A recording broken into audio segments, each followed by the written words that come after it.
this past week. He said, I am tired. He said, I don't want to hear any more about boom, sign this kid, boom, 5-star here, 4-star. He's like, it doesn't matter. Yeah. Your high school recruiting is far less important. It's not unimportant, but it's far less important than your portal recruiting and your team retention. 100%.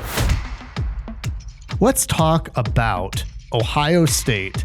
And we talked about this last week, how sometimes, especially with rival fans, and it makes sense, right? It's called the rivalry.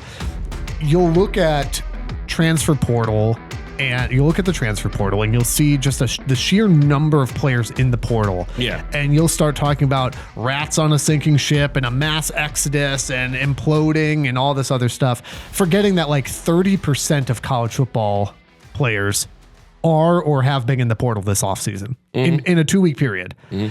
We record this, by the way, Monday morning, January 12th, because everything changes by the 2nd in this new Probably NIL world. 5 more people have entered the portal in that Right. sentence. Yeah. So all that being said, though, I feel like there is a sentiment, even from Ohio State fans, that there's some concern about the number of players and the type of players that are hitting the portal for you guys right now. Yeah. Is there any validity to that? I think so. At least in your opinion? It's tricky, though, because I think that there are two sides to this. You've seen this kind of become the routine part of college football now, where if you look at the teams that are in these national championship games, and we've talked about it numerous times here, it's all senior led for the most part. These are experienced teams. You're not getting this far now with the expanded playoffs against these tough teams unless you've got experience. You're looking at that with Indiana. You see that with Miami. You saw that with Ohio State and Notre Dame the year before. You saw that with Michigan the year before that and Washington the year before within that same year. The trend now is you don't get there unless you've got some dudes that have been around for a little bit. Yeah. What I think gets tricky, though, is in Ohio State's case, a lot of these guys that are going into the portal are 4 or 5-star guys that were true freshmen, redshirt freshmen. These are your depth guys.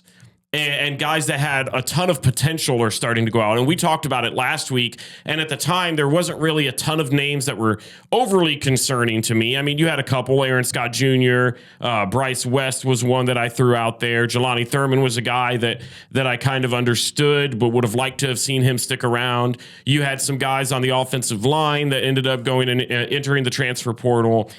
And it's just seemed to progress. You've had Mylan Graham do the same thing, a wide receiver prospect, a 5-star guy. You had Bryson Rogers. He ended up leaving, joining Brian Hartline in South Florida. CJ Hicks doing the same thing. Quincy Porter doing the same thing, except not going to South Florida. He's not committed yet. And by the way, the rivalry never sleeps. Quincy Porter, I mean, Michigan kind of finished runner-up in his commitment. Well, and I've seen reports, and this is all speculation, right? Yeah, of course. But I've seen reports that he's crystal balled alongside of Graham to end up at Notre Dame with Marcus Freeman, both of them, which would be huge for them. Yeah. But those are key losses. Now, you can say Ohio State's really good at wide receiver, and I would still not hit the alarm button on that because people tend to forget that Brian Hartline's not the only person that's ever brought elite wide receiver play to the Ohio State University. He was a part of a group when he was there as a player that was a part of an elite group. This is a team that has routinely pulled out guys like Michael Thomas, Chris Olaves. I mean, you could go down the line for a long time now and pull names out of the hat and it would work. So I don't think Ohio State's going to have a fall off. You still have guys like Jeremiah Smith. You may have heard of him. He sounds familiar. You still have a guy like Chris Henry Jr. that's going to be coming in. Which and guys like that are tough, right? Because I think and let me put on the unbiased college football hat for a second. So let me take kind of the Michigan foam Wolverine head off for a second. When you've got a guy like Jeremiah Smith who came in as a 5-star freshman and had an immediate impact. Yeah. The Malachi Toney's. The blessing, and the blessing and curse then of going to Ohio State as a guy like Chris Henry Jr. is you are going to be expected to have that type of success right away. I don't know if I don't think the expectation for Chris Henry specifically is there because Jeremiah is still there. And maybe so, but I think the concern would be, to your point, and obviously, if I put the foam Wolverine head back on, it's not a concern at all. Understandably, Jeremiah Smith is far and away the guy, but there's not much else there. I mean, the whole, I think I texted you this, Brandon Innes returning. I said, Yeah, as opposed to what? Getting a corporate job? Because the dude's not going to the NFL. So it's like Chris Henry Jr., I think, is going to be expected to slide into that role very quickly. And the question is, can he do it? And the answer is maybe. We'll find out. And I think that's valid. I think that there's a real reason and an expectation that Chris Henry Jr. comes in there and immediately is option number 2. Yeah, I think he has to be. And while I somewhat agree with you that Brandon Ennis is most likely not going to the NFL, I mean, he could have a breakout year for all we know, and that could change. Right now, I would stand on that no, he's probably not going to the league. But I would also still say he is a talented wide receiver option. Almost every other team in college football would kill to have a guy like him as their wide receiver 3. And so I see the depth behind what wide receivers we're bringing in. And it would be nice to feel like you've got something in return after those guys are gone, because let's be honest, Jeremiah Smith's gone after this year. Brandon Ennis is gone after this year. Then you have Chris Henry, if you can convince him to stay, because that's one of the points that I wanted to bring up in this is I've never really been overly concerned with how the NIL is working and what that all looks like. I thought it was a necessary evil to come into the game. But now you're looking at scenarios where you've got these 4- and 5-star recruits that were recruited by Ohio State, a prominent program. They've got all this talent. They go there for a year to get their initial bag from the NIL. And then after a year, they transfer out and they want to go to these other schools and either seek an opportunity to play or they want to go out and get a bag from somebody else. They're going to try and use that 5-star recruiting status. Or you're going to have, like Ohio State case, and this was a huge storyline, you're going to have guys like Bo Jackson. Let's talk about Bo Jackson for a second, because this was one of the, I don't know, between him and these are not exactly the same, but there's just some weird NIL stuff coming down where you've got Bo Jackson over here, you got DeMond Williams over here, and it's a weird situation. I understand Bo's perspective slightly. There were reports where he was coming out and he was asking for $1.5 million, something like that, to return. Numbers were ran. People were talking about last year and what it cost for them to bring Judkins over and keep Travion to come back. And it was a little bit more than that for both of them. And people were going, okay, well, Bo, let's look at last year and what we had. Yeah, you had a good season, but you were a freshman who was like 3rd on the depth chart and kind of worked your way in, and that's great. And you're going to be good. And that's you ain't worth $1.5 million. No, and that's the scenario you're going to start to see, though, is you're going to see these guys that come out. And I think Michigan, although they shouldn't be concerned now, this could be a legitimate concern for any program, is you have these guys 100%. That are younger. You've got a guy like Bryce, and I think you guys kind of experienced it until it resolved itself, much like the Bo Jackson scenario, where you've got guys like Andrew Marsh. Yep. You have guys like Bryce Underwood. You have guys like Jordan Marshall that everybody was expecting to come back and play these intricate parts of next season's offense. And they played well outside of Underwood, but like Marshall. I got one more in, don't Marshall and Marsh. Oh, it won't be the last one. Outside of those two guys, I mean, they played well, and there was fear that, hey, they might go somewhere else. And you're seeing that with Ohio State, with Bo Jackson, where people are like, we've got to lock him down because James People is gone. Your running back. CJ Donaldson's going to be, I think he's gone. I thought he was a senior. Listen, both of those are addition by subtraction. Yeah, fair. But right now, your running back room is bare. It's bare. You lost Bo Samuel Jackson Dixon and Isaiah West. And you lose Bo Jackson to that, and now all of a sudden... Well, and credit to Bo Jackson, because I do think he's a really good running back, but... that's a bare cupboard. That's a bare cupboard. But that's the scenario you're starting to see is you go out there and you recruit these guys so that you can hope that they can become top performers, but you also have to be prepared to pay them once they become that. And so you're seeing guys like Quincy Porter and Mylan Graham who haven't really been out there and proven themselves yet, but they've got the 5-star, and other teams that don't have the commodity that Ohio State has is going to go after them and chase them to get them to come over to their school and play. And you've got to be prepared when you're recruiting high school. It's a thing that you never really used to have to do. Yeah. And you've got to be prepared to not only pay them to convince them to come to your school, but you also have to make sure you have the reserve funds after the season to continue to keep them, because you're starting to see that left and right, even with some of these top schools. I mean, think about all of the like 4 and 5 star guys, the guys that had even been at programs for a long time or had been there and were kind of prominent starters. Luke Damon Williams is an example. DJ Lagway is an example. There's talk about Nate Frazier, the running back from Georgia, getting ready to switch. He's been crystal balled to Ohio State. I mean, it's just the world that we've lived in. Is becoming so chaotic that you can look at a program like Ohio State and see 30 players in the transfer portal with a good chunk of time left for people to still make decisions. Yeah, again, we're recording this Monday morning. Portal's open through Friday. And you're looking at a team like Ohio State and you're seeing all these names go out and so many different storylines all over the place. You've had storylines where players were actually liking, I think it was Graham ended up liking a tweet or something about you don't really know what's going on behind the closed doors or something like that.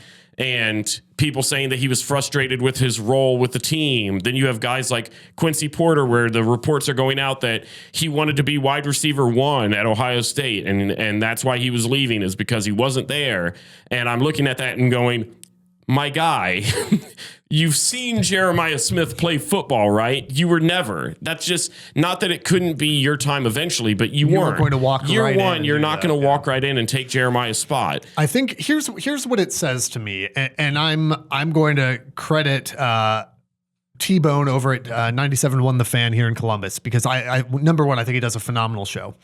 Number two, he absolutely just nailed it on the head, where he said this past week, he said, I am tired. He said, I don't want to hear any more about boom, sign this kid, boom, 5-star here, 4-star. He's like, it doesn't matter. Yeah.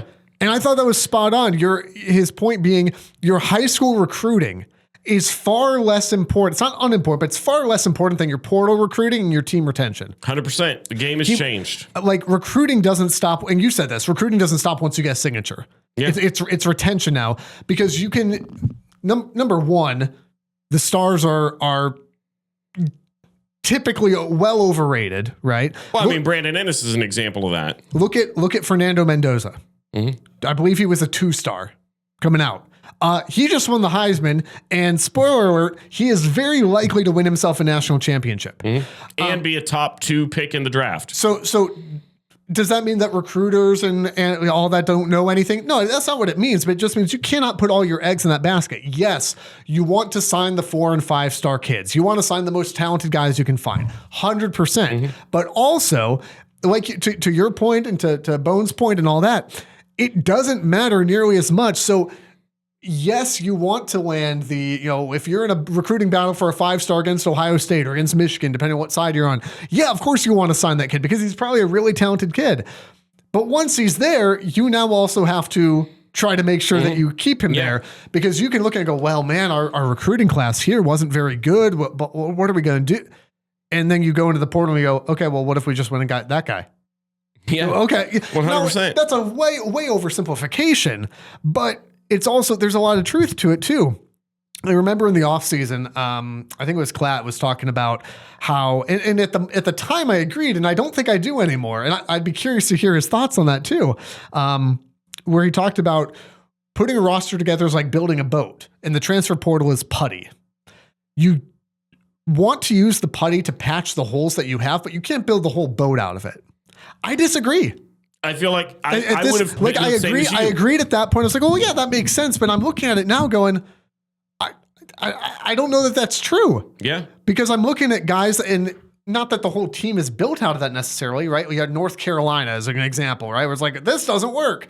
Okay, but Indiana went and got a transfer in Fernando Mendoza, and went and got a transfer in Roman Hemby, and no, all those guys that are on that team are not portal guys, but there's 2 pretty key positions that you pulled out of the portal. Ohio State is an example of that. Ohio State last season, Quinshon Judkins and Will Howard played an absolutely pivotal role. Yeah, sure. Caleb Downs, maybe you've heard of him, another guy that I think is just a game changer. And so it's a different world. And so, that to me is where also it's just like, I understand. I know everybody has, their own thoughts on Harbaugh and all that. There are many reasons why Harbaugh was sick of the NCAA. Mm-hmm. I think that's one of them. I think he was absolutely just in the sense of going, among many other things, and I know Ohio State fans have thoughts and whatever, but I 100% believe that that's one of the reasons why Harbaugh decided, I'm done. I think it's one of the reasons why Saban retired. Yeah. They were looking at going, this is a different world, and I don't know that, not even that I'm not cut out for it, but I don't want to deal with it. Well, and there's been some speculation. And those are two great, whatever you think of them, those are two great football coaches. Well, and there's even speculation going around, and there's no absolute truth to these rumors. That's exactly what they are, is rumors. But there's talk that part of the reason so many players are going into the portal is because Ryan Day's actually thinking about going to the NFL. And it wouldn't surprise me. Is there any smoke to that? I've seen it from a handful of places. None of it, I think, is valid. I think it's worth discussing, though. Sure. Does there come up time? I mean, I'm an Ohio State fan through and through, and I'll be the first to tell you, Ohio State fans can be the worst people when it comes to a loss. This is the first time we've ever agreed on the podcast. Look at how they handled the loss to Miami. It was terrible. Yep. It was awful from all around. People turning their back on Julian, saying the people that were loving Ryan Day all throughout the season had his back. The second that he lost, now all of a sudden they're back to he's his old way, he can't get it done, and blah blah blah, going back and just completely turning on him. And by the way, in the midst of all this, I got not by you, I got thrown under the bus for making the comment that prior to the Big Ten championship of, his national title bought him time. And people were like, that's ridiculous. A national title doesn't buy you time to beat your rival. That's stupid. And I go, okay, well, now that we're in the offseason, you look around at the last 5 years and tell me that it didn't. And I think part of what else you got to show for it? Part of what made Ohio State fans a little bit quicker to turn around is you win the Natty, then you come in this year and you beat that team up north. You lose in the Big Ten championship, and people thought, well, it was a close game. Indiana's talented. We can shake that one off. Let's get ready for the playoffs. And gave very little respect to Miami, by the way. Yeah. Then you go in and you get completely outplayed. Just completely outplayed. Now you're going into the portal and you're down 30 guys. Now, granted, a good majority of them are deep depth players, but there's still some really prominent guys. And that's the difference, right? It's not just that we've talked about this. It's not just the number. It's what players are going to be significant roles moving forward that hit the portal. There are guys that were expected to be starters this year now that are starting to go. And the response from Ohio State, I mean, they've had a couple of visits, but they've also missed out on some of those targets. Chaz Coleman being one of them. Yeah. They're probably top target in the portal, ends up going and committing to Tennessee. I think right now the only committed players that they currently have is like a long snapper and a tight end. There might have been. We got a little from Florida State. So that happened yesterday. Even that is it's interesting because certain sites will project as like, boom, we landed this kid who was a 4-star out of high school. I go, what does that matter at this point? Is he good? I know he was debating returning to school or going to the draft. He's obviously a talented kid. And that may be the case. There's obviously reports too as well of like Nate Frazier officially going into the portal. Where's he going to end up? But I just think when you have that big of a gap of 30 different players that are going in with still time, you still have the rest of this week to end up going. Now, granted, on the other side of that, not to be such a downer, some of those kids can end up coming back. I mean, you saw that happen last year as well. So all that to say, and this is going to maybe sound a little bit ignorant to me, but the culture of getting these players to end up committing to your school and having them actually build a relationship with your school. The one example I'm going to give is Miami, where you look at Miami and this whole playoff run, the guys they've got on the sidelines, they've got Ray Lewis, they've got Michael Irvin, they've got former athletes that were huge prominent players on the sidelines that you can tell are invested, that love that school. They're not just there because, well, they were the star of the team and it looks good on camera to have them be there. You can tell they're passionate about the program. For sure. And the days of that to me are dead. And it didn't really hit me until this offseason where I'm looking at it. And even after I don't remember if it was before or after Ohio State played Miami, but they were asking Jeremiah Smith something about how close were you to so-and-so. And he straight up said, I would have gone to Miami if they were winning games at the time. And I'm going, okay, well, cool. Well, you're in scarlet and gray, so I don't love hearing that because even if it's true, we know it's one of those like unspoken, like we kind of already knew stuff like that, but you'd like to see, having been in the program for a year, if that question would have been asked prior to him actually getting to the school, I probably feel different. But because he's been here, it's his second full season.